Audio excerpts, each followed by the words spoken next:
Bienvenidos a este ciclo Conocenos de todos los miércoles. Hoy vamos a estar charlando con la doctora Mariana Chasky, docente de la licenciatura en Enfermería a Distancia, la nueva carrera que tiene Fundación Barceló.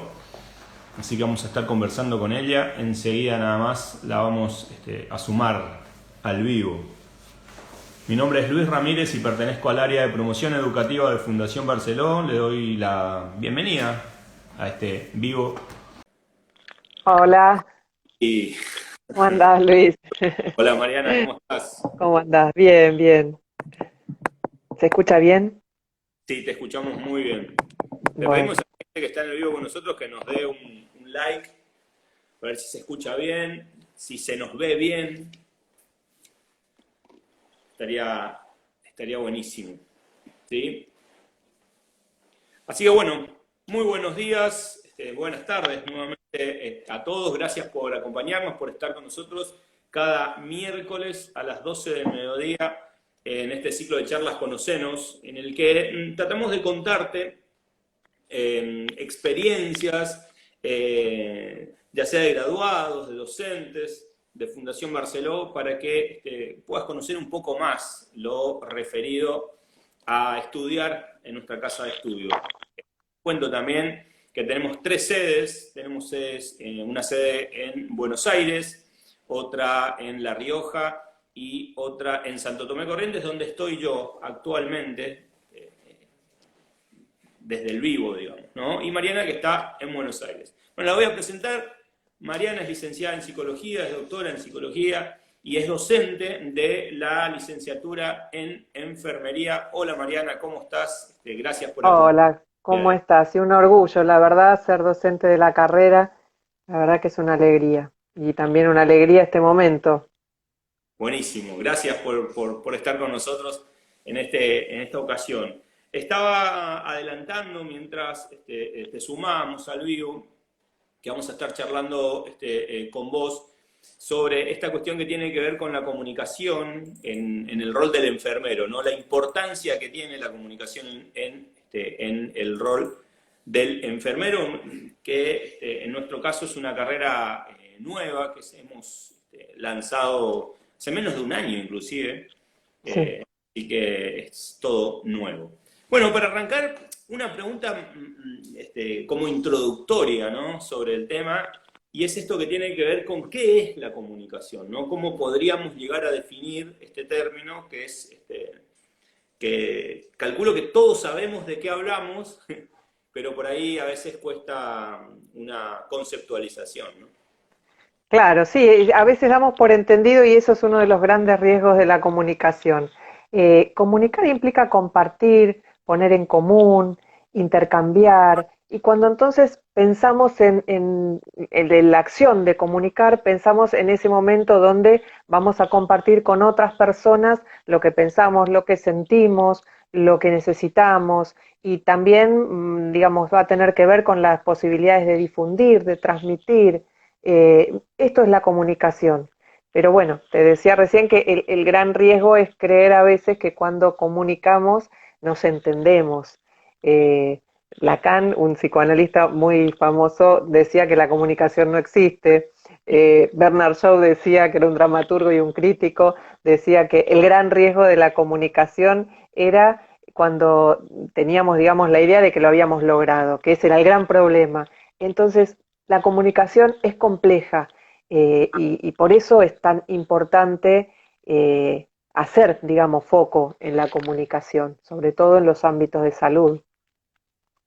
Genial. Antes de seguir, voy a ser medio cholulo, ¿no? Pero le mandaba un saludo a María Rosa, la directora de enfermería que está en Sí, también. sí, Le mando un saludo a Florencia, que va a ser la que nos va a acompañar en el Conocenos del próximo miércoles, a la que le agradecemos. Ella es graduada en Psicología de Fundación Barceló y se hizo su tiempo para poder charlar con nosotros. Bien, volvemos al tema, ¿no? A esta cuestión dejar por sentado determinadas cosas dentro de lo que es el ámbito de la comunicación y el problema que genera, ¿no? Y eso me parece mm, que también está relacionado con esta idea de el valor de la comunicación, ¿no? Y de pensar hoy la comunicación como un valor. ¿Por qué pensás que eso se plantea de esa manera?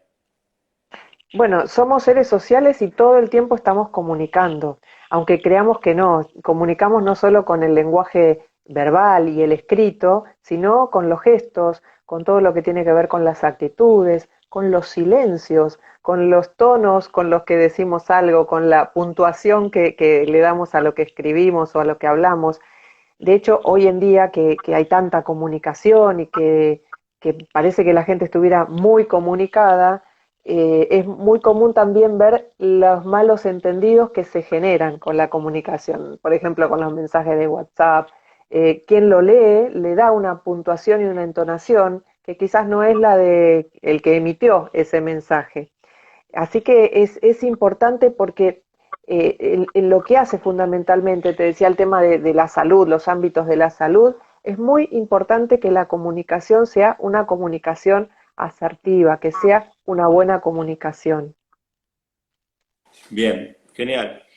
Sí, por ahí llevándote ya específicamente a lo que es el eje de nuestra conversación y esta cuestión que tiene que ver con la comunicación y el enfermero, o la comunicación del enfermero, si se quiere. Hay una afirmación, me atrevo a decir así, que la comunicación es un eje transversal también en la formación y en el trabajo del enfermero, ¿no? Sí, sí, es exacto, mira, hubiera dicho de la misma manera. Eh, Primero, la figura del profesional de enfermería es clave y es central en el proceso de salud. Es el profesional que más tiempo está con el sujeto de cuidado. Cuando alguien, por ejemplo, está en un proceso de internación, quien comparte más cantidad de tiempo con esa persona es el enfermero, la enfermera.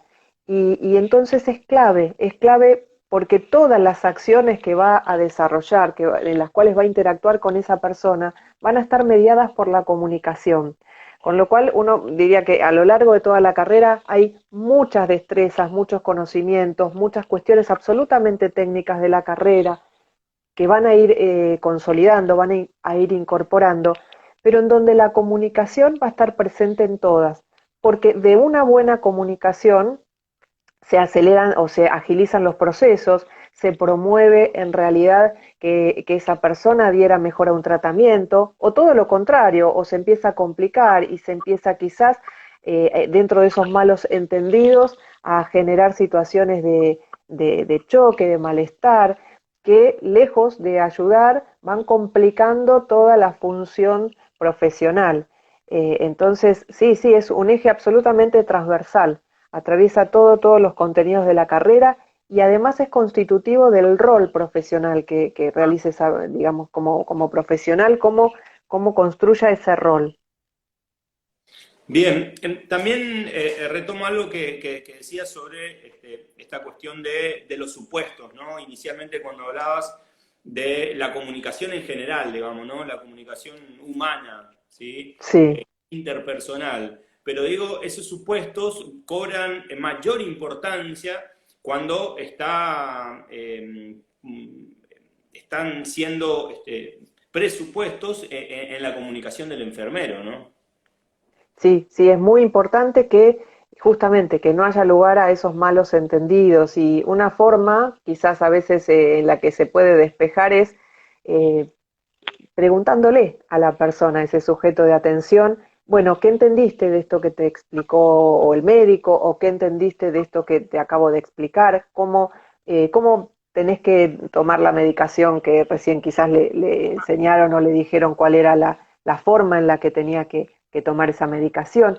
Y chequear y constatar que eso que se comunicó fue recibido y entendido de la manera en que necesitamos que se haya comprendido.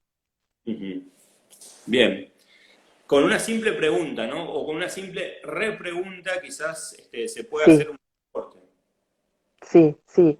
Eh, hay una diferencia, digamos, que podríamos hacer cuando hablamos de comunicación en salud, que hablamos de comunicación terapéutica, que es diferente de la comunicación social.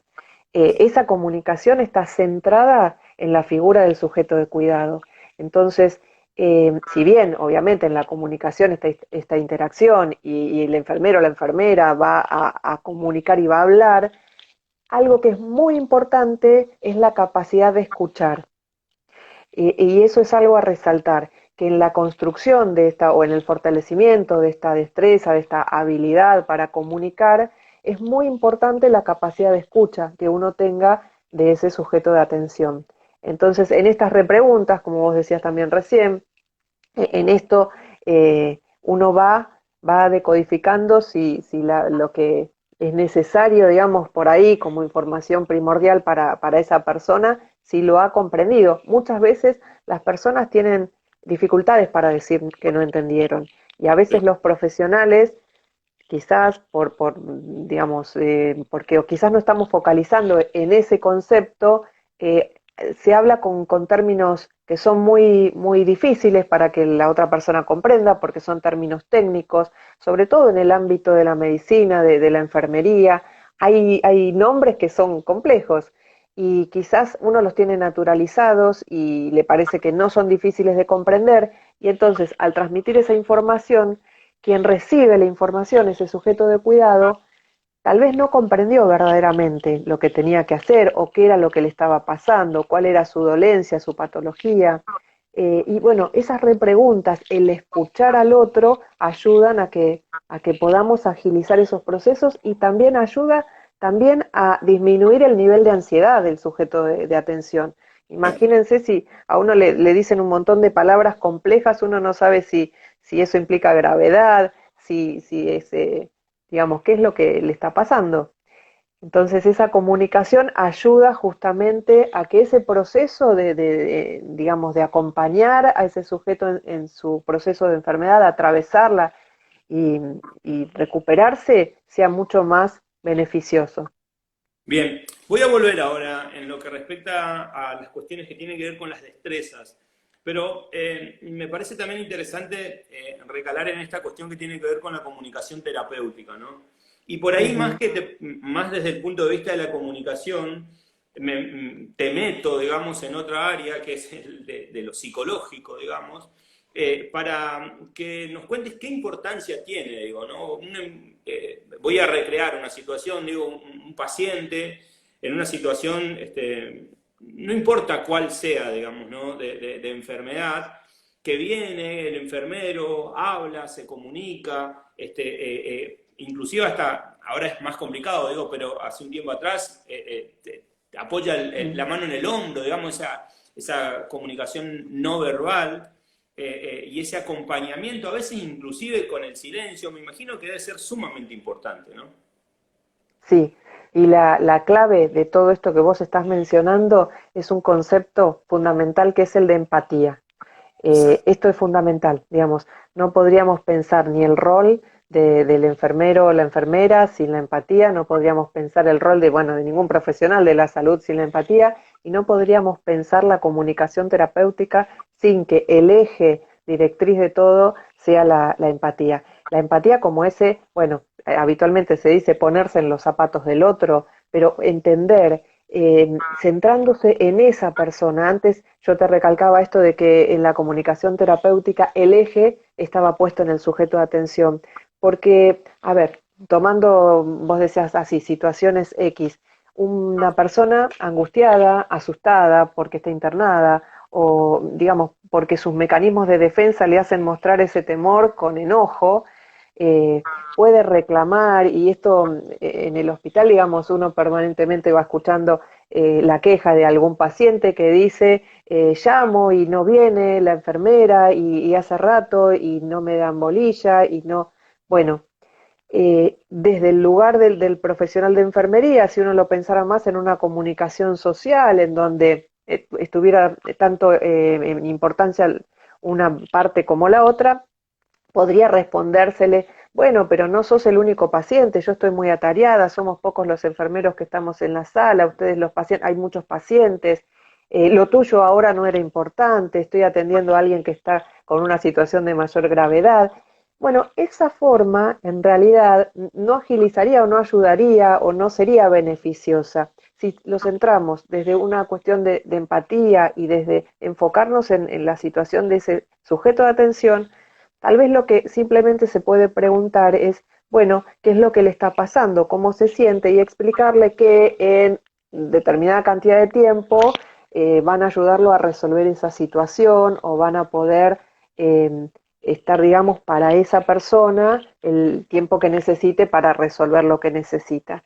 Entonces, es importante entender que esa persona está sufriendo, que esa persona tiene dificultades, que hay un contexto que lo rodea, que hay un hogar que seguramente ha dejado, donde hay problemas, donde quizás el hecho de estar internado le implica ganarse el sustento para poder mantener a su familia, o porque quedaron hijos pequeños en casa y entonces es la preocupación por el cuidado de estos niños. O sea, nunca alguien cuando está en un proceso de enfermedad y cuando está en un proceso de internación es él solo, es él y la vida, el entorno que lo rodea, sus preocupaciones, todo eso lo lleva a la situación de internación, pero agudizado, agudizado porque los procesos de enfermedad y las situaciones de dolor generan angustia, generan situaciones también de mayor dependencia.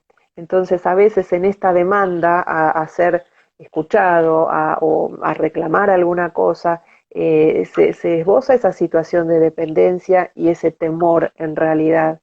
Entonces, la búsqueda es de esa mirada, desde un trato empático, lo primordial es la mirada.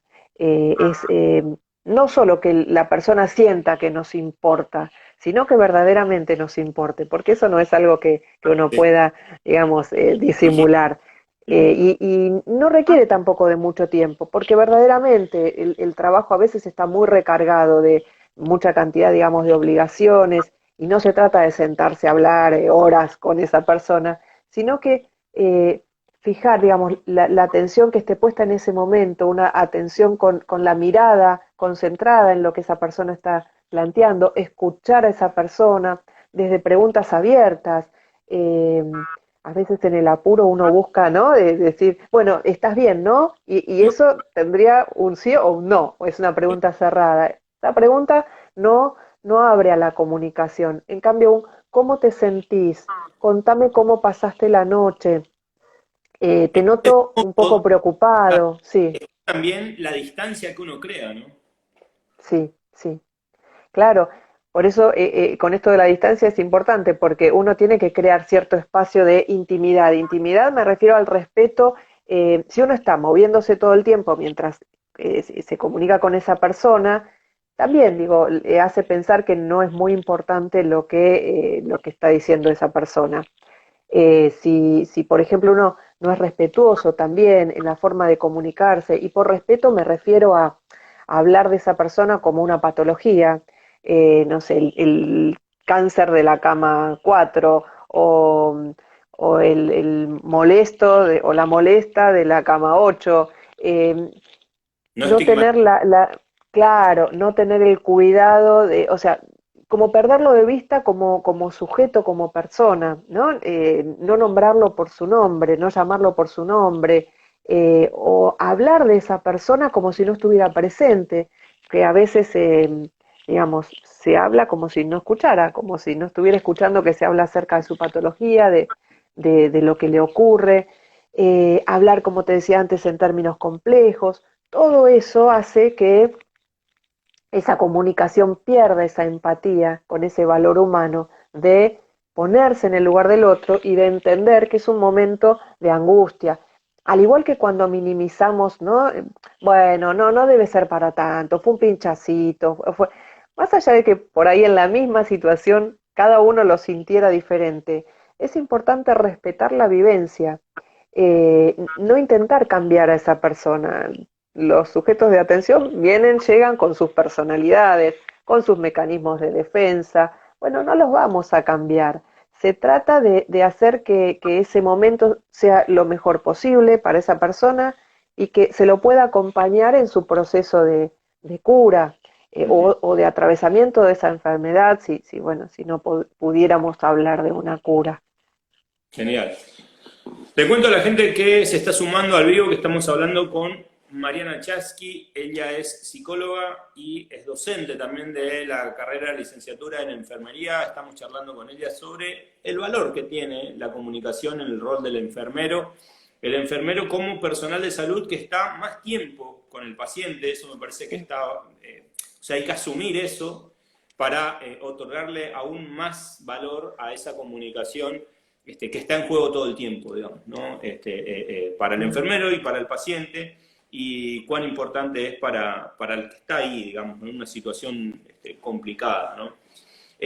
Hablamos de estas cuestiones relacionadas a la comunicación como destrezas, ¿no? Como competencias que se pueden desarrollar, ¿sí? Y pregunto, ¿se pueden desarrollar esas competencias? ¿Cuál sería Sí, el camino para poder desarrollarlas?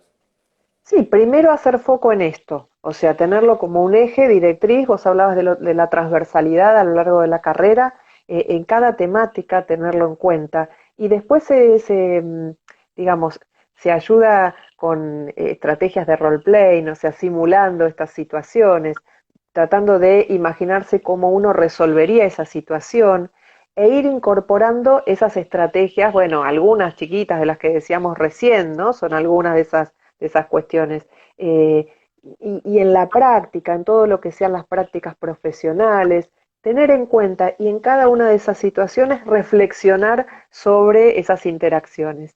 Y eso va construyendo un rol y un modo de ser en la profesión también. Bien, en relación también a eso de la empatía, que fue muy claro lo que dijiste, digo, también hay modos de generar eso en uno mismo. Digo, hay gente que por ahí le nace la empatía y hay otros que por ahí menos, digamos, ¿no? Se Es puede trabajar. cierto. Sí, es verdad, tiene mucho que ver con las características personales y es cierto digamos dentro de una profesión que uno esperaría en todo lo que hace a la salud, que sea algo común a todos, bueno, sabemos que cada persona tiene sus características. Yo creo que lo importante es no minimizar este concepto y, y quizás asumirlo como algo clave, como ese eje directriz digamos, también sacar conclusiones de qué nos pasa cuando nos vinculamos de una forma y qué nos pasa cuando nos vinculamos de otra.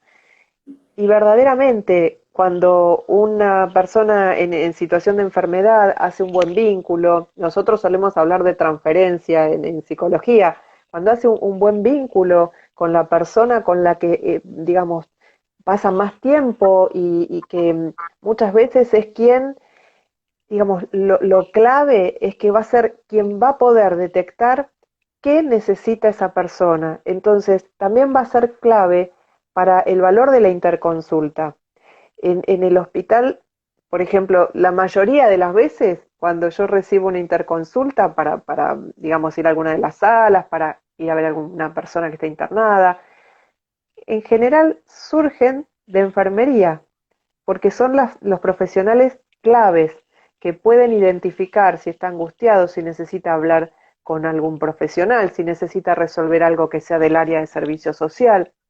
Entonces, en la práctica, yo creo que si uno va poniendo atención a los diferentes resultados que obtiene, probablemente si no tiene esas características o si no ha pensado que la empatía era un valor, va a empezar a incorporar ese profesional, ese valor empático.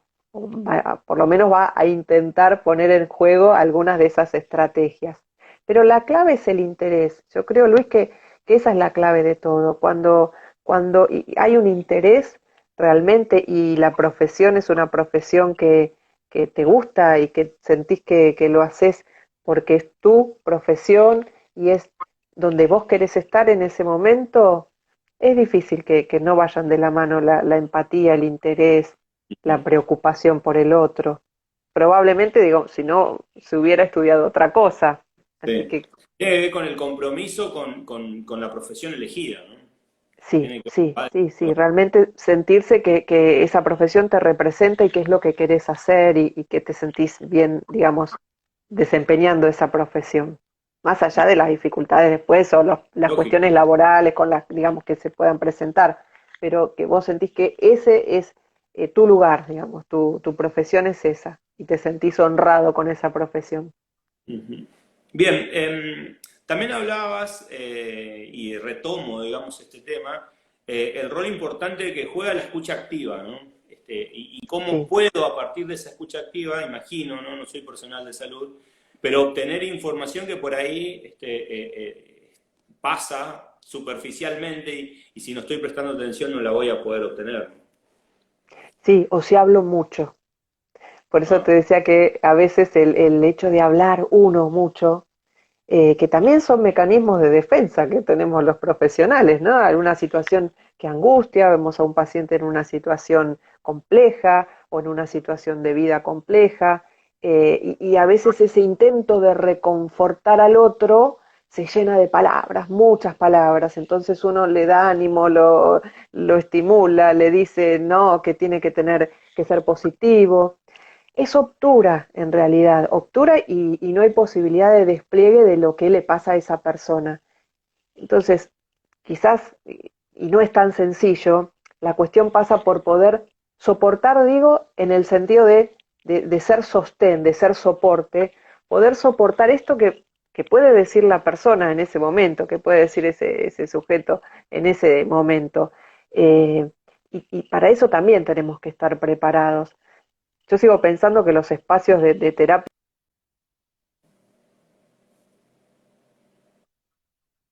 porque a veces se vuelve muy angustiante, ¿no? Lo que hay que enfrentar día a día.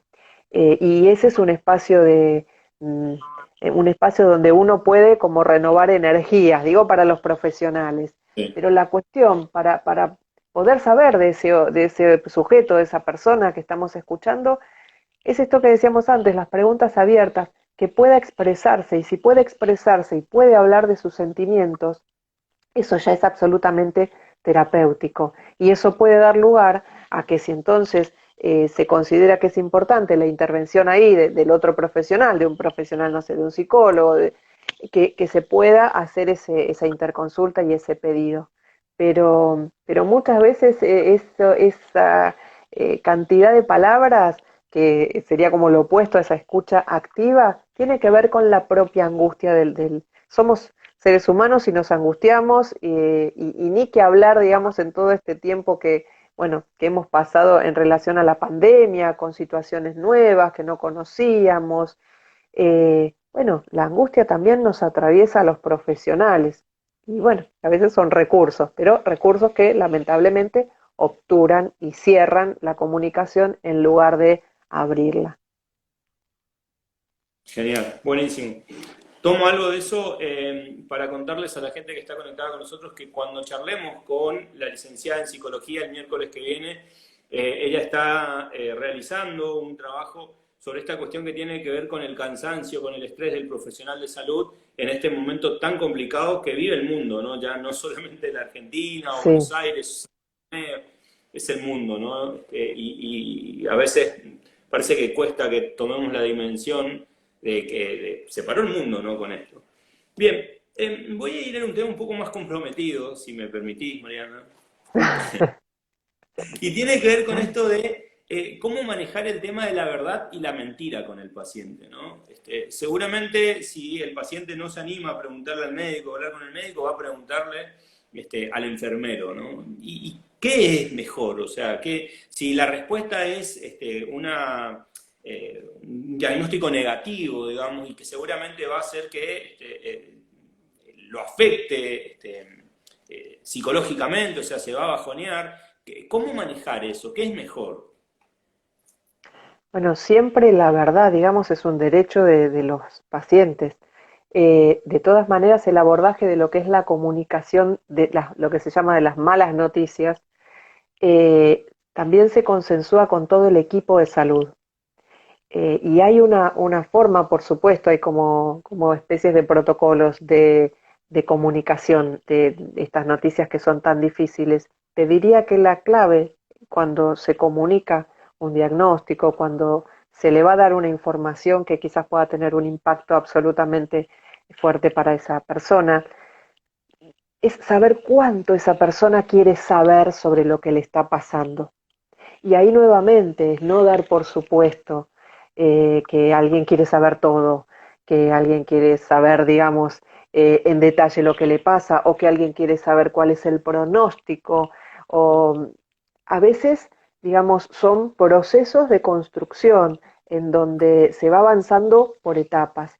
Esa escucha activa que vos recalcabas tanto hace un ratito, es la que nos va a permitir saber, bueno, hasta dónde va a querer saber esa persona en ese momento. ¿Y Porque de nada hacer, cómo sabemos cuánto quiere saber alguien? y preguntándole qué es lo que quiere saber o qué necesitaría saber o si quiere saber cuál es su diagnóstico, preguntándole. Y te puedo asegurar que en muchas situaciones ha pasado de personas que dicen, no, no, no, mejor no, por ahora no, prefiero no saber, yo confío en lo que, digamos, en cómo está trabajando el equipo de salud, pero por ahora estoy bien así. Entonces hay que preguntar.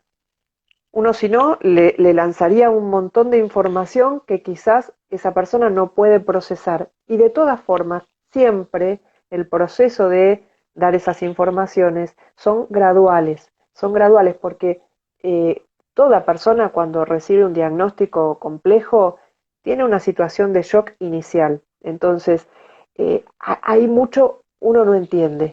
Eh, Se pone hasta, ¿viste? La sensación de que el sonido se aleja en esa situación de shock, de que uno está como en una situación de irrealidad.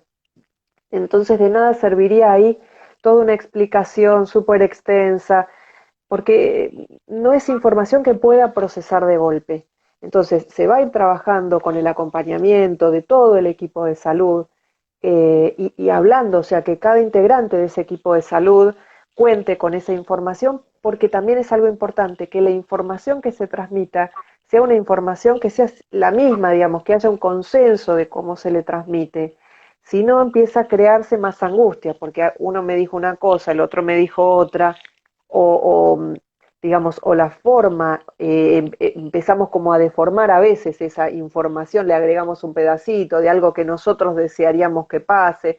Bueno, hay Claro. que ser muy precisos, muy cuidadosos en cómo lo transmitimos y en dejar esos espacios de silencio nuevamente, o sea, porque dar un diagnóstico puede angustiar a quien lo da y también quiere hacerlo rápido, rápido, dice todo y se va. Sí. No, poder ahí hacer esos espacios de silencio para que la persona se anime a preguntar y animarlo. Bueno, que pregúntame lo que vos quieras saber sobre esto. ¿Qué es lo que necesitas saber? Y a veces esto, ¿no? Ir gradualmente y avanzando de a poco. Porque muchas veces hay un diagnóstico, pero tampoco es matemático cómo van a ir sucediéndose los pasos. Entonces, a veces sí, anticipar algunas cosas que sean importantes anticipar para que la persona no se asuste y piense que está empeorando si son síntomas que pueden presentarse, pero ir gradualmente y estando atento a esto, a cuánto quiere saber esa persona y en qué momento. Y cuando sea el momento en que quiera ir sabiendo, la persona, digamos, si uno le da ese espacio y no se angustia más que el paciente, va a ir dándote, digamos, la pista y te va a ir diciendo que quiere saber más, te va a ir preguntando. Genial, clarísimo, Mariana. Ahí entra lo que tiene que ver con el silencio, ¿no? No siempre el silencio es malo, ¿no? Hay que también... No, no, claro. Puede ser un poco incómodo si uno no está entrenado en eso, ¿no? Eh, pero el silencio con la mirada, digamos, atenta, una mirada cálida, muestra que primero que uno no está apurado y que uno tiene tiempo para esa persona, y es un silencio que mueve, que abre a la comunicación, que la potencia, digamos. Entonces es al revés, el silencio a veces es más motor como te decía, que hablar mucho que obtura. Y cuanto más uno habla a veces, más riesgo de decir cosas que no quiere decir o de transmitirlas mal. Entonces, bueno, es encontrar el equilibrio, eso después lo encuentra cada uno y tiene mucho que ver, como decíamos antes, con el estilo de personalidad de cada uno. Entonces, bueno, también dentro del equipo de salud, que la comunicación también es importante en el equipo de salud, también poder entre los distintos integrantes, digamos, los distintos compañeros en enfermería, hablar de estas cosas, hablar de las dificultades, que haya ese espacio para contar si uno se angustió con determinada situación y que haya el acompañamiento del equipo, porque eso es lo bueno, que trabajamos en equipos y no estamos solos frente a esas situaciones. Y eso ayuda muchísimo y sirve de mucha contención. Buenísimo. Mariana, te queremos agradecer, gracias por tu tiempo, tu predisposición. Sabemos también de tu agenda agitada y te hiciste un tiempo para organizar la charla y para charlar y compartir este momento con nosotros, así que te agradecemos mucho. Bueno, muchísimas gracias a ustedes y a la directora María Rosa López, que la verdad es que lleva con excelencia toda la tarea de la dirección de la carrera. Así que bueno, muy agradecida. Te Genial. mando un Gracias. beso y un beso a todos y a todas las que están escuchando. Dale. Le mandamos un saludo a toda la gente que está ahí en vivo, a María Rosa, y los invitamos para el próximo miércoles. Vamos a estar charlando con la licenciada Florencia Ferradino Lamarck. Ella es psicóloga, egresada de Fundación Barceló, y vamos a estar charlando con ella a través de este canal a las 12 del mediodía el próximo miércoles. Así que bueno, gracias a todos, los esperamos el próximo miércoles. Los invitamos a que nos sigan en nuestras redes, en Instagram, Twitter, Facebook, LinkedIn, o que nos visiten en nuestro sitio barceló.edu.ar. Gracias a todos por estar ahí. Nos volvemos a encontrar el próximo miércoles en este ciclo de charlas Conocemos. Chao. Chao.